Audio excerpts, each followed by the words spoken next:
दिल्ली के मुख्यमंत्री अपने भ्रष्टाचार के उजागर होने से अपना आपा खो बैठे। उनको मालूम नहीं है कि ये सारे लोग आ चुके हैं, आज भारत में ही रह रहे हैं। सिर्फ इनको अधिकार नहीं मिला है, वो अधिकार देने की बात है। 2014 तक जो आ गए इनको नागरिकता देनी है। और इतनी ही चिंता है तो वो क्यों बांग्लादेशी घुसपैठियों की बात नहीं करते हैं, रोहिंग्यास का विरोध क्यों नहीं करते हैं? क्योंकि वो वोट बैंक की पॉलिटिक्स कर रहे हैं। दिल्ली के चुनाव उनके लिए लोहे के चने चबाने जैसे हैं, इसलिए वोट बैंक की पॉलिटिक्स कर रहे हैं। नौकरी का कहां सवाल है, वो ऑलरेडी यहां है। और बांग्लादेशी नौकरी का अधिकार नहीं मार रहे हैं क्या? रोहिंग्यास नहीं मार रहे हैं? इनके लिए तो आप कभी नहीं बोले भाई। सिर्फ जो हिंदू शरणार्थी आए हैं, जो बौद्ध शरणार्थी आए, जो जैन, पारसी और क्रिश्चियन शरणार्थी, इसी का विरोध कर रहे हैं। वो यही कह रहे हैं कि आप अपने नागरिकों को नौकरी नहीं दे पा रहे हैं और इनको आप स्मिता जी वो पार्टीशन के बैकग्राउंड को भूल गई हैं। शायद उनको जो निराश्रित आए थे, जो रेफ्यूजीज आए थे, इनके परिवार के साथ एक चाय पीनी चाहिए। अरबों खरबों रुपए की संपत्ति छोड़कर रेफ्यूजी बनकर यहां आए थे, दिल्ली के बाजार में सब्जियों की दुकान लगाई थी।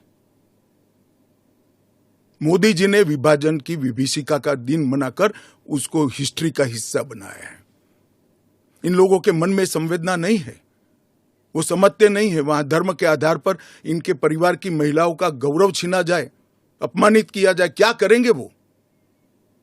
इनकी वेदना हम भी नहीं सुनेंगे। 50 में आ गए, 60 में आ गए, 70 में आ गए, 80 में आ गए, आज भी नागरिकता नहीं है। बच्चों को अस्पताल में दाखला नहीं मिलता है, ढंग की नौकरी नहीं मिलती है, छुट भैया नौकरी करते हैं, अपने नाम से प्रॉपर्टी नहीं ले सकते हैं, मतदान नहीं कर सकते हैं। क्यों? क्या गुनाह है उनका? विभाजन का फैसला उन्होंने नहीं किया था, कांग्रेस पार्टी ने किया था। और उस वक्त सब ने कहा था कि जो आएंगे उसको हम नागरिकता देंगे। अब अपने वादे से मुकर जाना, मैं मानता हूं कि हमें तो कम से कम मंजूर नहीं है। इनकी संवेदनाओं को भारतीय जनता पार्टी भी महसूस करती है, इस देश के प्रधानमंत्री भी महसूस करते हैं, और हम मानते हैं कि इनकी ये 75 साल की वेदनाओं का अंत कभी न कभी आना चाहिए और ये चुनाव के पहले आ जाए। कल मैंने एक प्रेस कॉन्फ्रेंस करके ये समझाया कि सीए कैसे देश के लिए बेहद खतरनाक कानून है और इसे वापस लिया जाना चाहिए। आज सुबह माननीय गृह मंत्री श्री अमित शाह जी ने, जो कल मैंने प्रेस कॉन्फ्रेंस की थी उसके ऊपर उन्होंने बयान जारी किया है, उसी का जवाब देने के लिए मैं आज आपसे मुखातिब हो रहा हूं। मैंने उनका बयान सुना, माननीय गृह मंत्री जी का।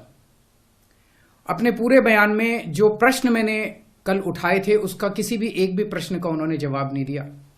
उन्होंने केवल मुझे गाली गलौज किया है, केजरीवाल भ्रष्ट है, केजरीवाल ये है, केजरीवाल ऐसा है, केजरीवाल वैसा है।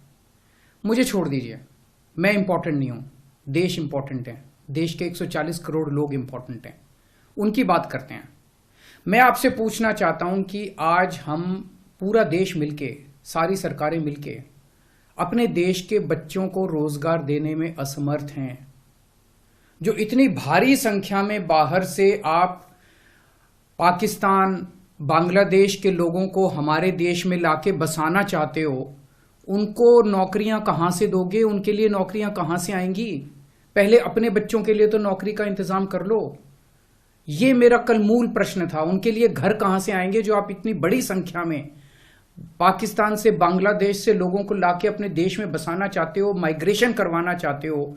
वो उनके लिए घर, उनके लिए नौकरियां, उनके लिए संसाधन कहां से आएंगे? अपने देश में इतनी गरीबी है, अपने देश में ऑलरेडी लोगों के पास नौकरियां नहीं है, घर नहीं है, उनको कहां से लाके बसाओगे?